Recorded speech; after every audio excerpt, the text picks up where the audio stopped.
Yeah, because there are a lot of personal stories. Yes, yes. So if I ask for a song, then you have to tell a personal story almost. Okay. Another one that, well, maybe fits the, like you were saying, maybe 16 years ago, well, 14 years ago, the divorce. I don't know if it's true, but Mr. and Mr. Make-Believe? Mr. and Mrs. Make-Believe. Yeah. Yeah, I think so. I think that's a song that I had started to write a while ago, and I think it was about my former marriage and about a lot of marriages that I do see. Just that it's a little bit of you don't know what goes on, even though it looks so good. You never really know what's happening behind the doors. How come that people actually stay in the marriages then for too long? Yeah. What do you think? I think it's a good thing.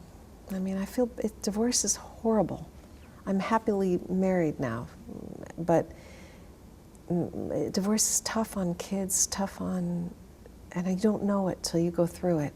Yeah. It takes years out of your life, I think, and it's so hard on the kids. And for me, I felt so much shame and pain about causing my kids this awful disruption. It's not what we ever want for our kids. Right. My sister's boyfriend. Oh, yeah, yeah. Let me read out the line.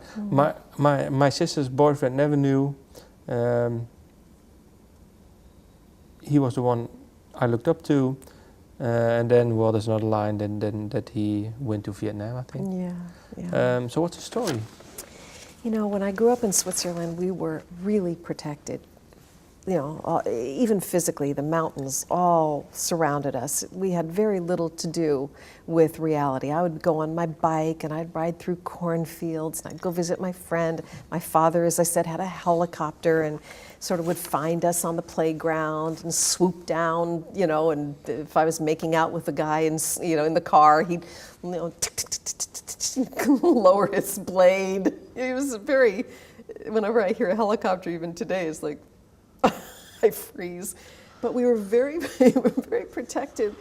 And yet this one, and so the war, Bobby Kennedy's death, Martin Luther's death, we were sad about it, but we couldn't understand the sorrow that really the States was feeling. How long were you in Switzerland?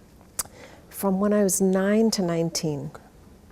And there was this boy at my school, Cliff Wright, and he was the shining star of our whole school. And he was first my friend and then my sister's boyfriend. And he was the only person I knew when they graduated to first go back to Illinois, where he was from, and then go to Vietnam. And he was the only one I knew who was killed. And it sobered me up so much that, you know, it's almost like, you know, you can be scared of airplanes, and so you stay in your house and an airplane comes and crashes through your ceiling. It was that. It affected us so much that we didn't know what to do. And we were scattered by that point. A lot of his friends had all moved away. But when I wrote this song, which was, again, about 6 months ago, and I sent it to people who knew him, it was the first time that we could really memorialize this amazing young man. And so I was flooded with emails, memories of this boy, and it was very interesting. But what made you trigger to write this story? Because it happened many years ago? I know.